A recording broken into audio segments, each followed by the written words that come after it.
Then welcome to Avon classes. Then next topic reflection. Ray optics का हम लोग अगला टॉपिक रिफ्लेक्शन हम लोग ले रहे हैं। ओके स्टूडेंट्स, आप लोगों ने छोटी क्लास में रिफ्लेक्शन पढ़ा है, 10th में भी पढ़ा है आपने, 8th में भी पढ़ा है।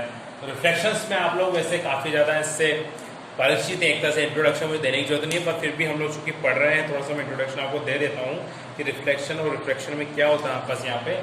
देखिए बहुत ईजी है, थोड़ा सा मैं बताता हूँ आप लोगों को। यहाँ पर जिस तरह से हम रिफ्लेक्शन हमने केवल एक प्लेन सरफेस हमने लिया था, तो यहाँ हम लोग प्लेन सरफेस नहीं लेके दो मीडियम हम लोग यहाँ पे लेंगे।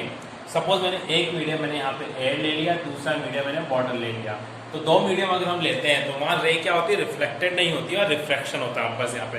कैसे होता है, बहुत ईजी है। ये मैंने एक नॉर्मल ले लिया बीच में, इस नॉर्मल की मैंने इस तरह से दो पार्ट किए कि इसका आधा हिस्सा तो एयर में है और दूसरा हिस्सा आपस यहाँ पे वाटर में है। तो हमने अब क्या किया, वही हमने एक छोटा सा काम किया, एक राइट रे हमने यहाँ पे इंसिडेंट की नॉर्मल के किसी एक पॉइंट के ऊपर। तो मैं राइट रे एक नॉर्मल के किसी एक पॉइंट से ऊपर में क्या कर रहा हूँ, रिफ्लेक्टिंग कर रहा हूँ। तो जैसे मैं लाइट रे यहाँ से रिफ्लेक्ट करूँगा यहाँ पे, मेरा रिफ्लेक्शन होगा।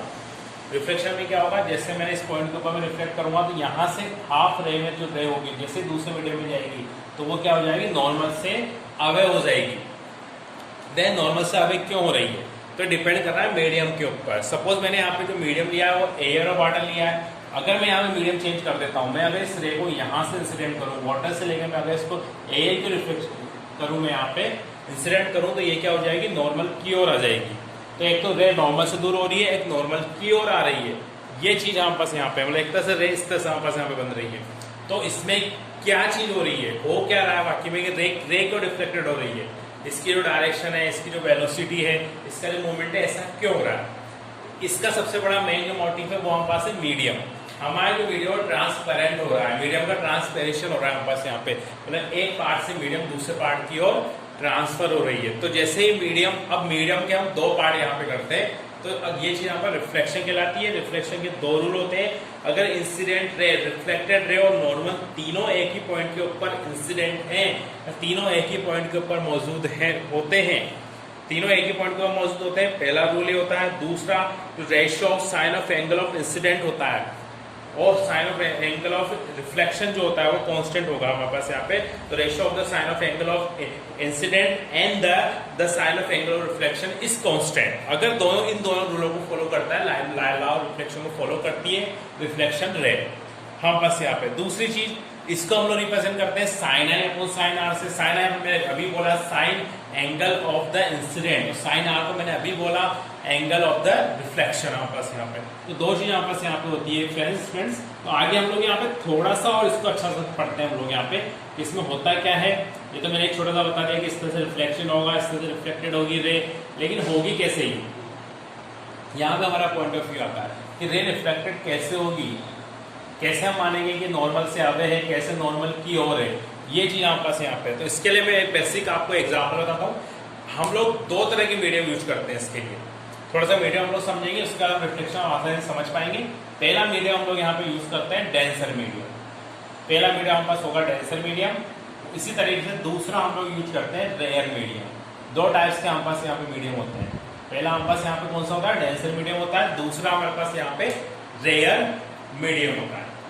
डेंसर मीडियम का मतलब होता है जहां सबसे अधिक डेंसिटी होती है वो डेंसर मीडियम है, जहां सबसे कम डेंसिटी होती है वो रेयर मीडियम है। बिल्कुल बेसिक है।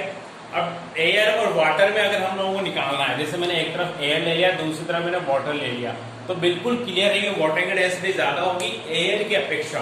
तो जो वाटर वाला जो हमारे पास पार्ट होगा, जहां वाटर होगा वो सबसे ज्यादा डेंसर होगा हमारे पास यहाँ पे। तो मैंने डेंसर मीडियम ले लिया। एयर वाला जो पार्ट होगा वो सबसे ज्यादा रेयर होगा, वो मैंने रेयर ले लिया। तो इसको मैं डेंसर मीडियम से रिप्रेजेंट करूंगा यहाँ पे, और इसको मैं यहाँ पे रेयर मीडियम से रिप्रेजेंट करूंगा। मैंने नॉर्मल को आगे बढ़ा दिया इस तरीके से। अब मैंने एक रे क्या करा, नॉर्मल के किसी एक पॉइंट के ऊपर, सपोज मैंने एक पॉइंट ओ ले लिया यहाँ पे, इस पॉइंट के ऊपर मैंने क्या करा, एक रे यहाँ पे इंसिडेंट की। तो जैसे मैं यहाँ पे इंसिडेंट करूंगा, तो चूंकि मैं रेयर मीडियम ले रहा हूँ, इसका मतलब ये है कि यहाँ पे जो वेलोसिटी ऑफ लाइट होगी या लाइट वेलोसिटी होगी वो क्या होगी, यहाँ पे सबसे ज्यादा होगी इस पॉइंट के ऊपर। इस पर रेयर के ऊपर यहाँ पे लाइट वेलोसिटी बहुत ज्यादा होगी, मतलब जो लाइट ऑफ रे होगी काफी तेजी से मूवमेंट करेगी यहाँ पे, तो वेलोसिटी भी ज्यादा आ गई।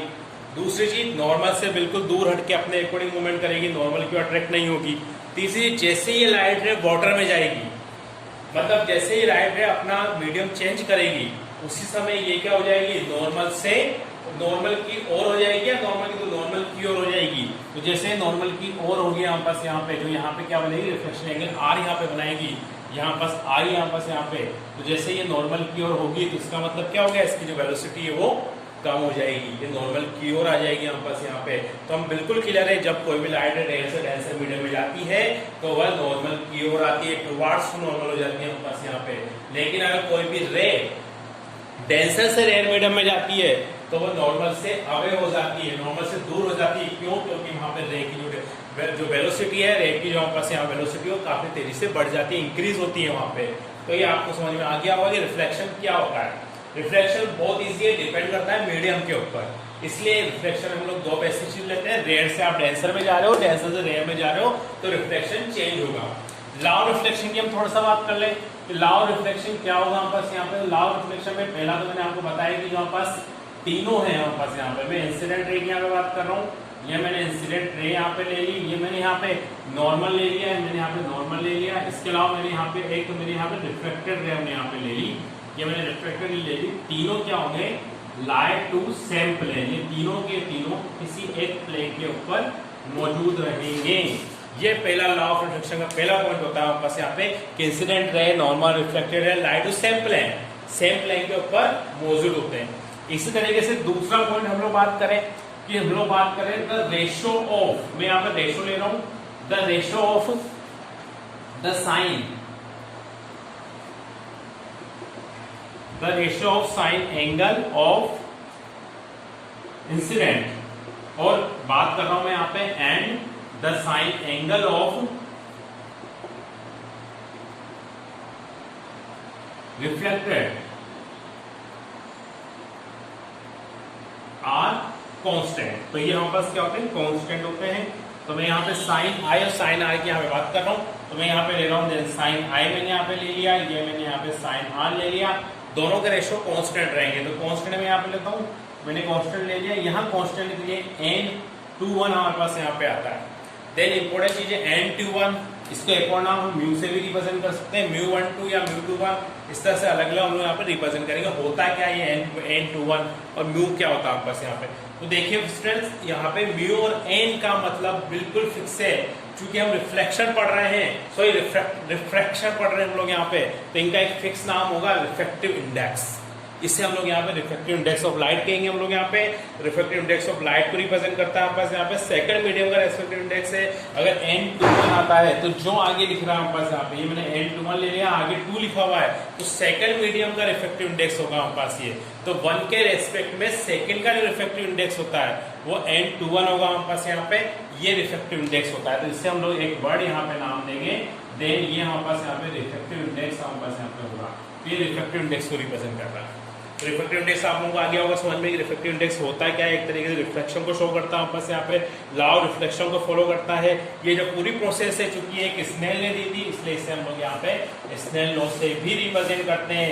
ये स्नेल लॉ होता है रिफ्लेक्शन का। तो रिफ्लेक्शन का स्नेल लॉ वापस यहाँ पे आ गया, incident ray, reflection ray lie in the ex same plane, the ratio of sine angle of the incident and the sine angle of reflection are constant, then it is the call of refractive index of light. Then n21 sin आपको सारे the constant and n21 is equal to mu. It is by represented of refractive index of light. Okay friends, अब okay students, आगे हम लोग देखें n21 की हम बात कर रहे हैं। n12 अगर मैं लिखता हूँ तो यहाँ पे जो 1 का रिफ्रैक्टिव इंडेक्स होगा 2 के रेस्पेक्ट में हमारे पास यहाँ पे होगा, तो 2 के रेस्पेक्ट में 1 का रिफ्रैक्टिव इंडेक्स हम रिप्रेजेंट करेंगे n12 से। ऐसे हम लोग रिफ्रैक्टिव इंडेक्स को हम बता सकते हैं। ऑप्टिकल डेंसिटी एक वर्ड इसके अंदर आता है, वो इसका मतलब क्या होता है हमारे पास यहाँ पे कि जो हम मीडियम में चेंज कर रहे हैं तो उसके अंदर लाइट का इफेक्ट हो रहा है, लाइट इफेक्ट हो रही है, क्योंकि ऑप्टिक्स है तो उसकी डेंसिटी चेंज हो रही है। यहाँ पे डेंसर मीडियम में डेंसिटी ज्यादा होगी और रेयर मीडियम में डेंसिटी कम होगी, तो उस चीज को हम ऑप्टिकल डेंसिटी से रिप्रेजेंट करेंगे यहाँ पे। तो वो ऑप्टिकल डेंसिटी होगी, ऑप्टिकल डेंसिटी डिपेंड करेगी मीडियम के ऊपर कि डेंसर मीडियम है या फिर हमारे पास यहाँ पे रेयर मीडियम है। तो ऐसे हम लोग यहाँ पे अलग अलग हम लोग यहाँ पे देख सकते हैं किस तरीके से यहाँ पर रिफ्रैक्टिव इंडेक्स हमारे पास यहाँ पे वर्क करता है किसी भी मीडियम का। अब रिफ्रैक्टिव इंडेक्स के बाद हमारे पास रिफ्रैक्टिव इंडेक्स का अलग अलग तरीके से रिफ्लेक्शन होता है हमारे पास यहाँ पे, वो रिफ्लेक्शन हम आगे पढ़ेंगे। देन आप लोगों को रिफ्लेक्शन आया होगा समझ में, आप सब्सक्राइब एंड शेयर करें और लाइक करें हमारे वीडियोस को अधिक से अधिक। Then thanks.